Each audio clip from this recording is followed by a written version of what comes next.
Indiana Jones, It's a podcast about Indiana Jones. Every movie, 1 minute at a time.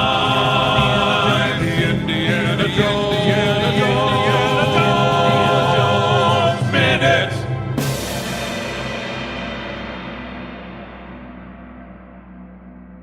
Welcome back to the Indiana Jones Minute.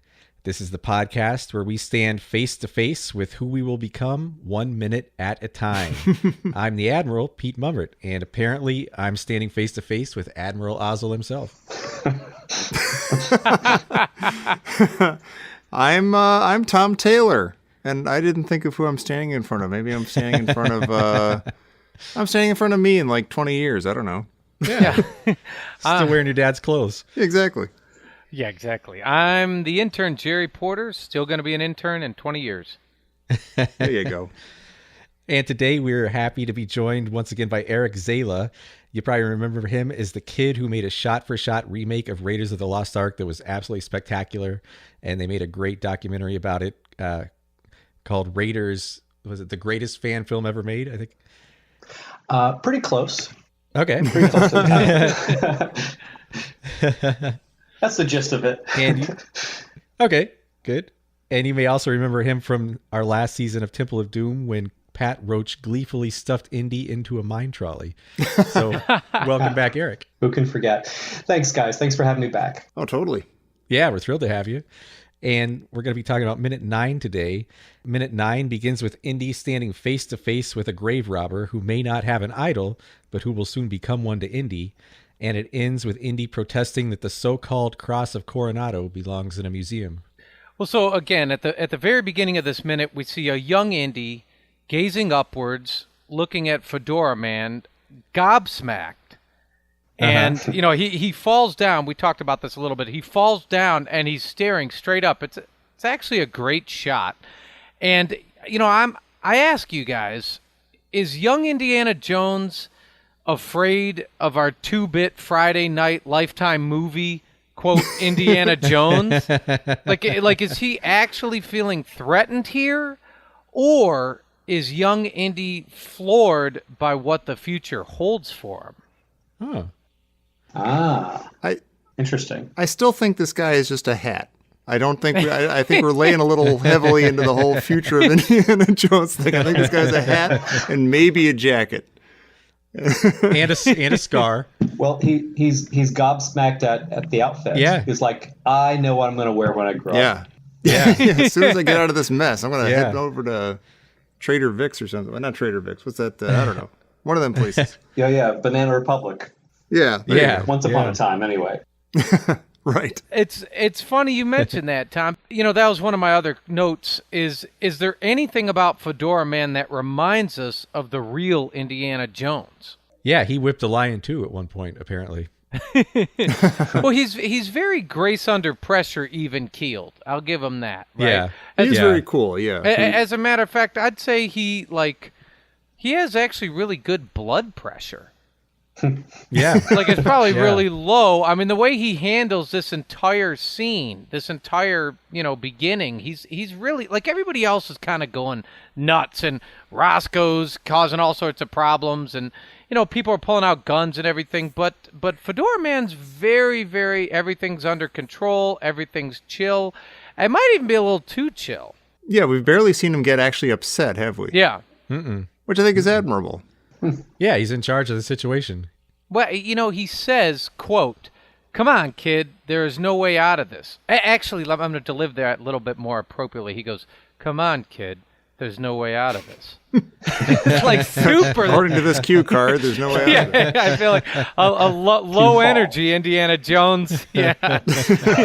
But what's interesting is that's the simple $1 billion catchphrase of the entire Indiana Jones franchise, right? There's no way out of this. Right. Yeah. But I like it because A, we get Leo Ex Machina, but then B, I know you guys make fun of me for being Johnny positive all the time, But sometimes things in life just seem kind of hopeless, and people tell you there's no way out, and then you fall into a train car with a lion in it, and you find strength you didn't know you had, and everything turns out just fine. So don't give up hope. Maybe This is a Christmas movie. maybe it's tough love from Fedora Man, and he's he's inciting a reaction of him to do the contrarian kind of teenager thing and prove me wrong. Yeah. I don't know. Maybe Fedora Yeah. Man sees his past in Indiana Jones. Oh. And is saying, "Oh, I'm gonna guide this kid into a lion's cage, figuratively and literally, Yeah. and see how he gets himself out of it." Well, see, now I can't stop thinking of Fedora as a gym teacher, like a high school gym teacher. I'm thinking of taking it further. Maybe there's kind of like a spirit of the Fedora that is passed on, and Fedora Man deserves his own prequel, and maybe back in the late 1800s, he met a guy with a cool hat too. I'm just saying. When was the fedora invented? How far back can this go? Yeah. I bet it can go back to at least late 1800s. Okay. Well, I mean, with the good news, we know it'll be a Lifetime movie.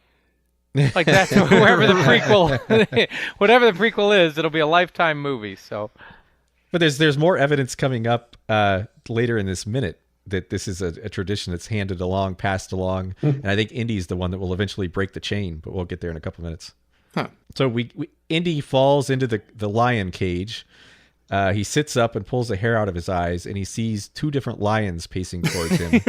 Right. As John Brugan mentioned, if you check the hair on the chin of each lion, they're two very distinct lions. Oh, and the mane too. I mean, since he Yeah. said that, I can't not see them as two lions. It's clear as day now. I never noticed that. Yeah. What was the reason? Like they just Maybe each performs differently for different, like one responds to a whip and one is gentle, or I don't know. Or it's like with kids, like one had to be like tutored from like 12 to noon or 12 to 2, and then the other one had to go on, or I don't know. Can't overwork the lions. Exactly, Right, yeah. right. There's strict laws about that. I love this scene because we get this gorgeous king of the jungle, golden-maned lion across from this gorgeous king of early 90s Hollywood, Yeah. golden-maned River Phoenix. Golden heartthrob. Yeah. Yeah. And they both have this sunburst corona around them. Yeah. Right. They just have this aura that's like golden. Yeah. Whoa. Well, it's interesting that Indy kind of took the path of following Fedora, and he didn't like join he didn't become like Whitesnake or become some kind of a hair metal band. Like this other lion. Right. Actually, I think the backstory to this is, MGM had another big tent pole that summer, and this was their way of saying, "Nope, back MGM," with a whip crack. Right. Very subtle. Yeah, you wouldn't let Spielberg do a James Bond movie. That's so back. right. Take that. So we get this is obviously like the net. We got the snakes already. We got the snakes. So he's turning into Indiana Jones. We got the snake thing. Now we get the whip. But then immediately after the whip, like almost at the same instant as we get the whip, we get the scar. And that's plain weird to me because now he's not becoming Indiana Jones. He's becoming Harrison Ford. Like that's Harrison Ford's scar on his chin. Yeah, That's not like a that's defining weird. feature Yeah, of that's Indiana weird, yeah. Jones. It's like in a second he's going to find like his My First Carpentry book. And Yeah. he's going to like make an armoire and like block the door so the guys can't get in. I was curious how Harrison Ford got the scar though, and he was driving to work. He worked at Bullock's department store in Laguna Beach, and was late for work and was fumbling with his seatbelt. And he drove off the road into a telephone pole. Oh, Oh, is that what it Man. was? I always heard it was a carpentry accident or whatever. Carpenting. What do you call it? Carpentry accident or carpenting accident? Carpenting? Carpenting? Carpenting. Like, what were you doing? I'm downstairs in the basement carpeting.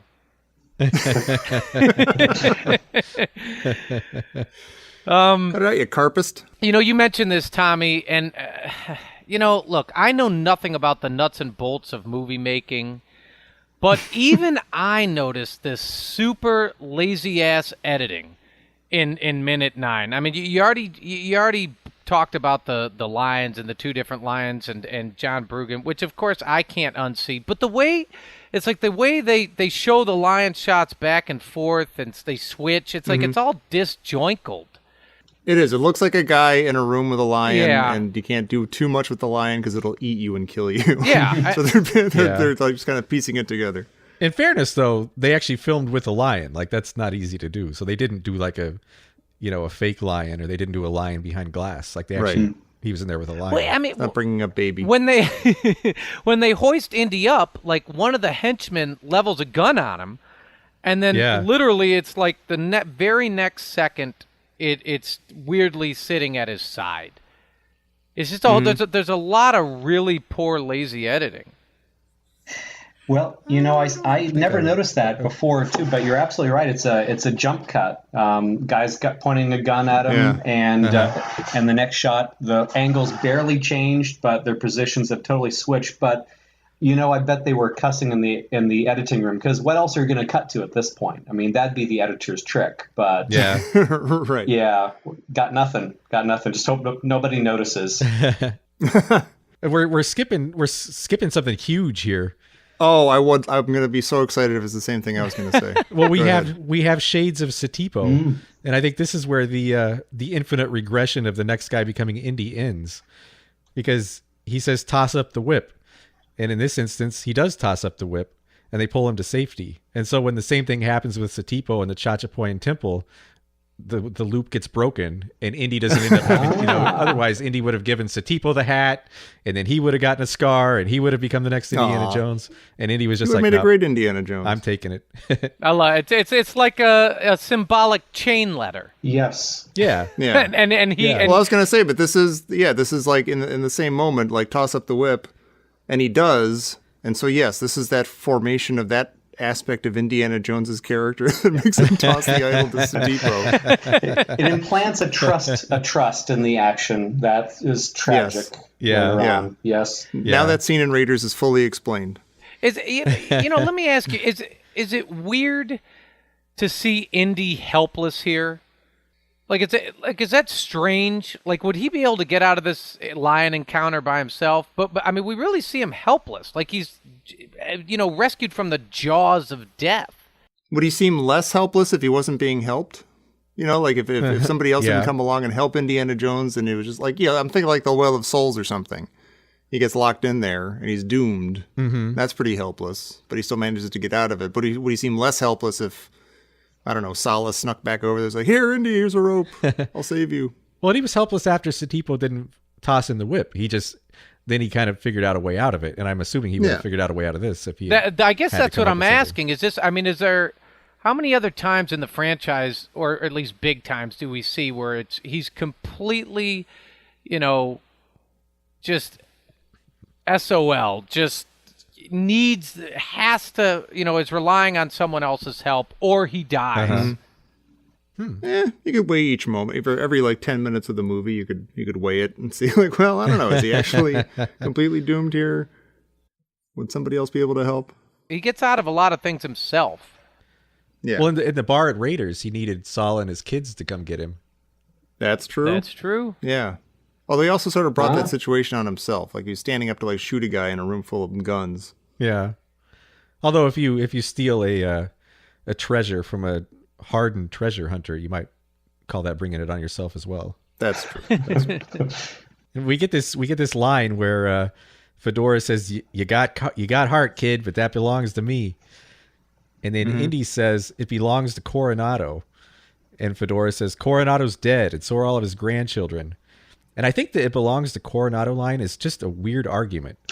Like it's like if Indy said the Ark of the Covenant belongs to King Solomon, or like the Sankara stones belong to Sankara. And then without missing a beat, Indy says, "No, it should be in a museum." I like how he's he doesn't completely unruffled.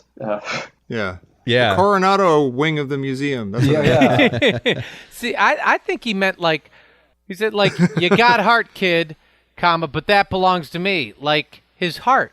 Oh, Got a proto-molar maybe ROM. it's a come on or something. I don't know. that's where he developed his fear of, Kali cultists and things. Yeah, it's all coming to not a moment is wasted in this opening. Yeah, exactly.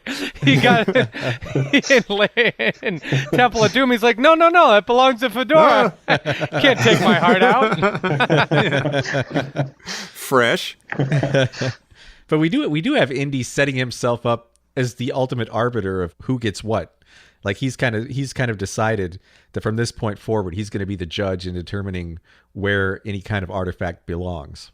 Mm-hmm. Like he's kind of taking on an almost godlike role. Yeah. Like Eric, we've had this debate kind of going for 2 and a little bit of another movie so far. Like people always talk about, Indiana Jones, yes, he's a grave robber, yes, he steals stuff, but he's doing it for the greater good of putting it in a museum. And do you think that is a valid, yes, I'm stealing it from the Chachapoyans, but I'm going to put it in a really nice glass case somewhere where everybody can see it? And B, did that really exist before this movie? This movie seems to lay really heavily on the museum, on the righteousness goal. of all artifacts, their rightful places under glass in a museum. Yeah. That's like Indy's goal, yeah. Yeah, well, interesting. I remember Lucas in the early story treatment thing described him as kind of a grave robber. That was how, and archaeologist. He gets to kind of play both sides of the coin a bit. Again in Temple of Doom, he's certainly made at the dining table scene by Chatterlal to seem a grave robber. The Sultan of Madagascar, want to do bad things to him for stealing from his country. So, and I think, and that court kind of gives Indy that rogue kind of bad, he's bad, but he's not bad, and of course, the best evidence of this is in the Arab bar scene in Raiders where Belloc says, I am a shadowy reflection of you. It would take only a nudge to push you out of the light. So we're meant to believe early on that our hero's flawed, I guess. But that's but I'd never heard that observation before. That prior to this, there was no sort of kind of righteous call to rescue the artifacts. But it works. I guess I don't know. Mm-hmm. Works for me. I wonder if that's a way of softening his character. Like he's not just stealing the Cross of Coronado from someone else who's stealing it already. He's got a more quote unquote noble goal. Yeah. Well, I definitely think he starts out that way in his mind, but I don't know if he keeps that up throughout the movies. I think he maybe slides a little bit from the pure faith. I mean, yeah. I guess if it belongs to Coronado, then what do you do with it? Because his grandkids are dead too. And and his great great nothing of his great yes, say nothing of his great grand. So I mean, at some point, I don't know either. I don't know what you do. We talked about this in Raiders with the Elgin marbles. You know what I mean? Right. If you find this sort of stuff buried, well, first of all, what's the Cross of Coronado doing in this cave?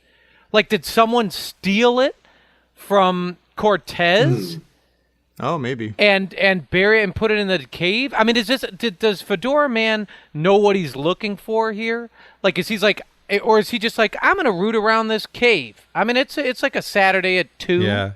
The way he hands it off later to the Panama hat guy makes it seem like this was the goal. Hey, I know where the Cross of Coronado is. I want you to go get it for me, sort of thing. While we've established that it can't actually be the Cross of Coronado, if it were the Cross of Coronado, he actually was traveling all around this part of the country, kicking basically the Pueblo Indians out of their houses so he could live in them for a while he searched for gold. So he could have just wound up he could have said, hey, this is my house for a while, and he could have moved in, and then he could have just forgotten the cross when he left. But the crazy thing is, if he gave it to Cortez, you're well, that should be in Mexico, right? Well, I think Cortez supposedly gave it to him. Cortez is the older dude. Oh, I'm sorry. You're right. Yeah. Okay. Jerry. Yeah, you never question Pete Mummert. I made a mistake.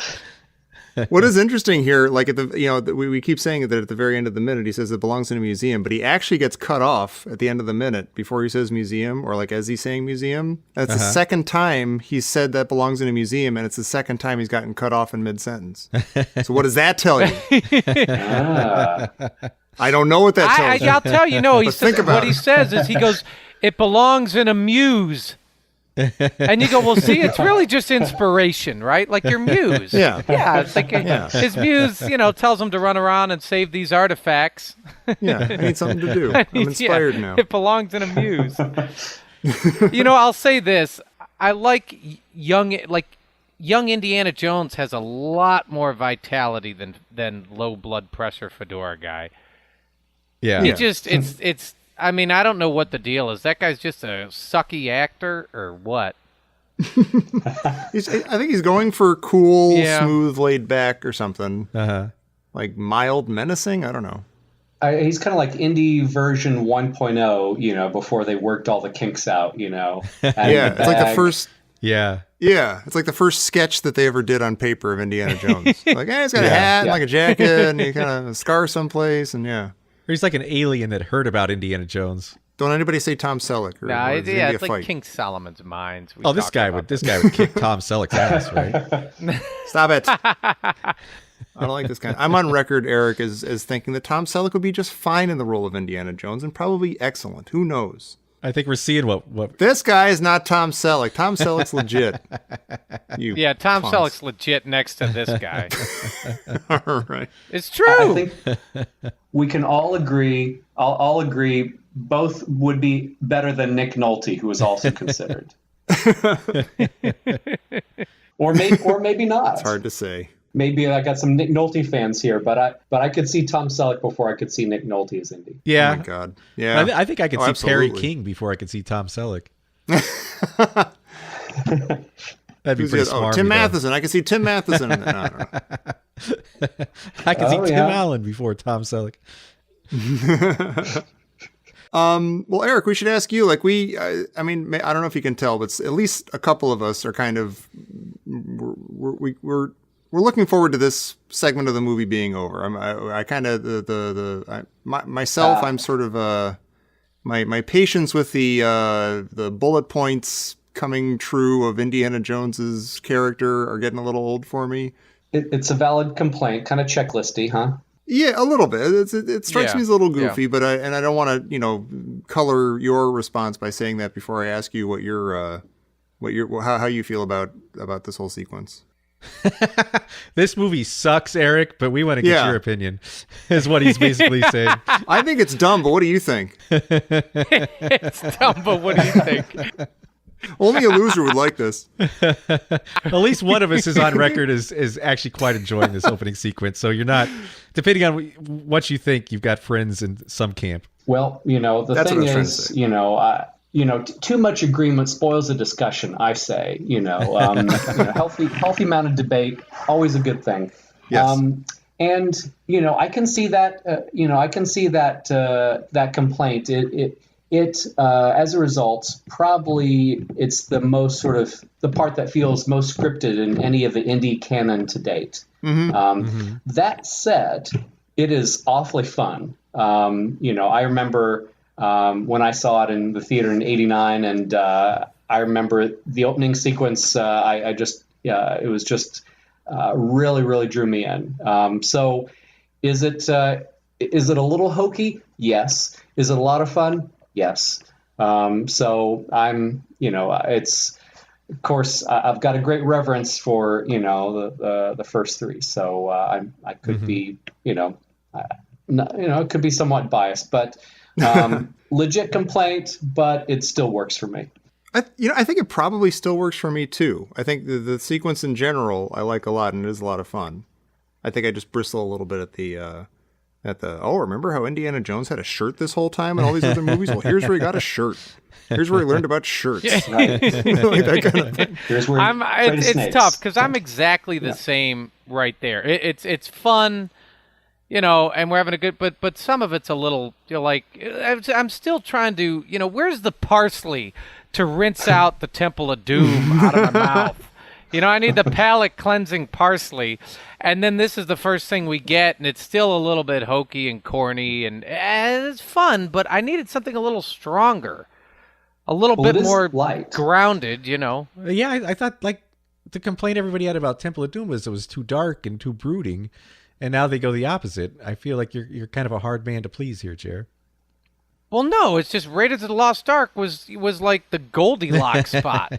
It was fine, and there's some goofy stuff in there too, but it's they're not shoving all this campy stuff down your. I don't know. That's fine. You're making me sad. I don't want to. I'm with you. I'm like, yeah, let's go down the river. Let's have fun. but it's a little ham-fisted. That's all. Yeah, Spielberg called Last Crusade the apology film because he felt Temple of Doom was too dark. And I don't know who I'm being outspoken with, but I really dig Temple of Doom. I thought it was brave to be its own thing. But and I would agree that Last Crusade, it sometimes swings the needle a little too far in the sort of goofy, thing. I'm like a bad penny. I always show up, kind of somewhat hokey dialogue. But Raiders, yeah, like you said, Goldilocks. I hadn't heard that term, but it is, and I'm obviously a little biased here. Spent my whole childhood remaking it, but obviously I think it's a perfect film. Yeah.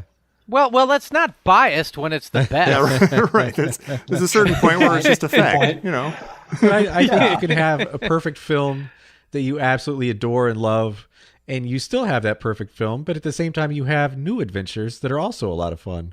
And so I don't think you have to erase Raiders because you have these new films. Certainly not. You know what? If there was a movie about Lucky Charms, Pete would love that too.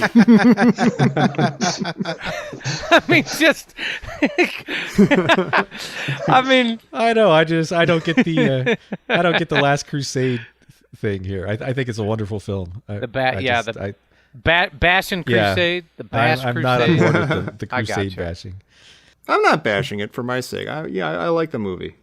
Yeah, but if the needle, you said it perfectly, Eric. The needle does swing a little too far into like apologizing for Temple of Doom. It's like okay, that doesn't mean you have to like try to remake. It's not even like they're trying to remake Raiders, but they're like, hey, remember all the stuff you like from Raiders? There you go. Hey, we're all pals again. Right.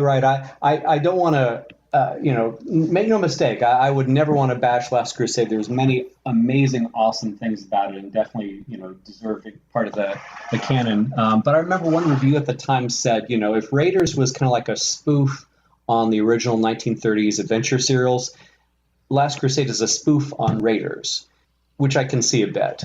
Obviously opening sequence being, direct reference to all those great things we love about, the greatest movie character of all time. Which is also kind of a natural progression sometimes with like blockbusters and sequels in general. Like, you've got this original, sometimes it's quote unquote original, but like this initial original thing that kind of comes out of nowhere. And then you do more of those. And so by nature, they're going to be a little bit more like, oh yeah, this is kind of like spun off of that first original thing that we loved.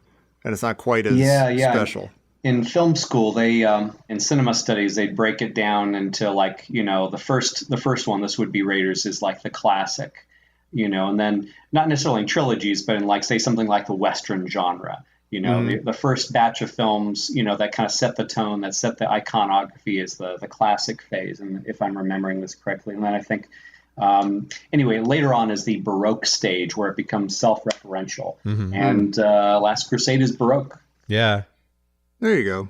To me, what was so extraordinary about this progression is we got one in between that, granted, a number of people didn't like as much, but Temple of Doom really took an amazing number of chances, and they said, we're going to go in a completely different direction. We're not going to remake Raiders. We're not going to spend the whole movie winking at Raiders. We're going to make just a brand new adventure with this guy. And unfortunately, I think people didn't care for it as much, so they kind of swung the needle back, as you said. But I think that's an unusual thing that they did, and I think I feel very fortunate that we have it. I think it's really an extraordinary thing. Oh, yeah. Well, cool. Anybody have anything else for... Well, wait a minute. There is something here. What do you mean, yes, Jerry? Hey. Get something over the wire here. Oh, my goodness. This just in. Exactly. Yeah, that's right. That's right. From Professor Christy Porter. How did you know? Oh, it's a question. Oh. What is the one day that you developed your entire character? P.S. Young Indy looks like Cousin It. In that one shot, he does. Yeah. Yeah, he does. He looks exactly like Cousin It. It's pretty happening hairstyle in 1918. Yeah. I guess so. Yeah, I thought about that, and I was like, I think it might. I mean, it does seem like a lot of guys like went like really short on the sides, then really long on top, but then like did stuff to it, like pomaded it back or something. Yeah, that was. Yeah, And then if they get into like tricky situations, it goes all over the place. Yeah. At least in the movies. Yeah.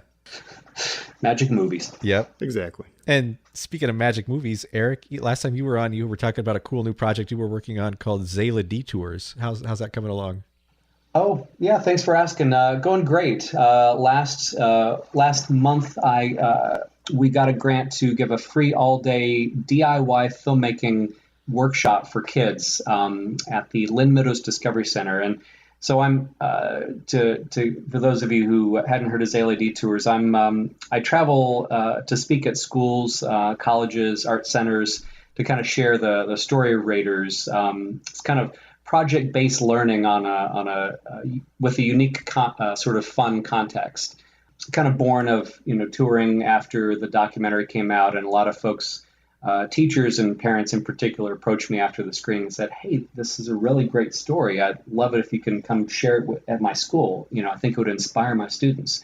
And so I've been doing that, which has been really, really amazing. Very cool.